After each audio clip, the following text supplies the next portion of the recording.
हर कहानी कुछ कहती है। तो दोस्तों आइए सुनते हैं आज की कहानी क्या कहती है। दोस्तों आज की कहानी सुदामा और कृष्ण के ऊपर है।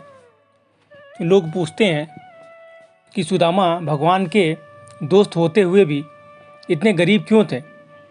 तो इसके ऊपर ये कहानी है जो मैं आपको सुनाना चाहूँगा कि आखिर सुदामा जी गरीब क्यों थे। अगर हम वास्तव में देखें तो सुदामा गरीब नहीं थे, पर भौतिक रूप से वो गरीब थे। कहानी यूँ है, एक बार एक ब्राह्मणी थी जो बहुत ही गरीब थी। वो भीख मांग के अपना काम चलाती थी। एक बार 4-5 दिन तक लगातार उसको कहीं से भिक्षा नहीं मिली। वो कैसे तैसे पानी पीकर अपना गुजारा चला रही थी। छठे दिन उसको कहीं से थोड़ा सा चना मिला और शाम हो गई। फिर वो जब रात को घर आई तो उसने सोचा ये मैं कल भगवान को भोग लगाकर खाऊंगी, आज का दिन तो निकल गया है। तो उसको पोटली बांध कर रख दिया और पानी पीकर उस दिन भी सो गई। जब वो रात को सो गई तो सोने के बाद कुछ चोर उसके घर में चोरी करने आ गए और खूब ढूंढा ढांडी करी, खूब तलाशी करी, पर चोरों को उसके घर में कोई भी कीमती चीज़ नहीं मिली। तो पोटली में बांध कर रखा चना उनको दिखाई दिया। उनको लगा हो ना हो ये सोने के सिक्के हैं जो इस बुढ़िया ने छिपा रखे हैं। वो उसको लेकर वहाँ से भाग गए। जैसे वो भागने लगे, बुढ़िया की नींद खुल गई और वो ज़ोर ज़ोर से चिल्लाने लगी। चिल्लाहट की आवाज़ सुनकर गांव वाले वहाँ पहुँच गए। चोरों ने देखा गांव वाले आ रहे हैं तो वो सरपट भागे।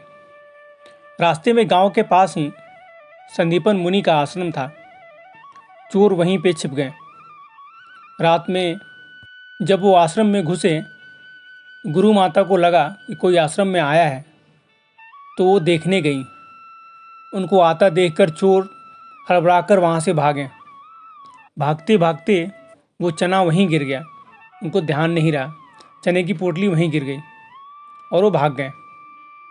सुबह जब गुरु माता उठी और झाड़ू लगा रही थी तो उनको पोटली वहाँ गिरा हुआ मिला।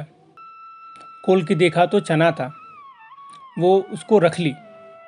जब सुबह भगवान श्री कृष्ण और सुदामा जंगल में लकड़ी काटने गए, वो उस वक्त संदीपन मुनि के आश्रम में ही शिक्षा ग्रहण कर रहे थे। तो सुबह जब वो उठ के आश्रम के काम के लिए जंगल में लकड़ी काटने गए तो गुरु माता ने उनको चने दे दिए और बोला तुम दोनों बांटकर खा लेना जब भूख लगेगी तो। वो लोग लेकर जंगल चले गए। पर जैसे ही वो चने की पोटली सुदामा के हाथ पर रखी गई, उनको सब घटनाएं दिखाई देने लगी। तो उनको दिखाई दिया कि वो चना एक ब्राह्मणी का है और ब्राह्मणी ने चोरी किए हुए चने को जिसने चुराया है उसके लिए शाप दे दिया था कि जो ये चना खाएगा वो दरिद्र बन जाएगा। सुदामा को यह देखकर भगवान की चिंता हुई। उनको अपने दोस्त श्री कृष्ण की चिंता हुई कि अगर ये चने वो खा लेंगे तो वो भी दरिद्र हो जाएंगे। फिर पूरे ब्रह्मांड का क्या होगा? फिर ब्रह्मांड कैसे चलेगा अगर भगवान ही दरिद्र हो जाएंगे तो? फिर सुदामा ने चालाकी से वो चने खुद ही खा लिए सारे कि भगवान दरिद्र ना हो, और वो खुद दरिद्र हो गए। तो दोस्तों ये कहानी है मित्रता के ऊपर कि सुदामा ने मित्रता के लिए, अपने मित्र को बचाने के लिए दरिद्रता स्वीकार किया और वो चना खाया। तो ये है कहानी सुदामा के दरिद्रता का। दोस्तों अगर ये कहानी आपको पसंद आए तो वीडियो को लाइक कीजिएगा और ऐसी ही कहानियों के लिए इस चैनल को सब्सक्राइब कीजिएगा।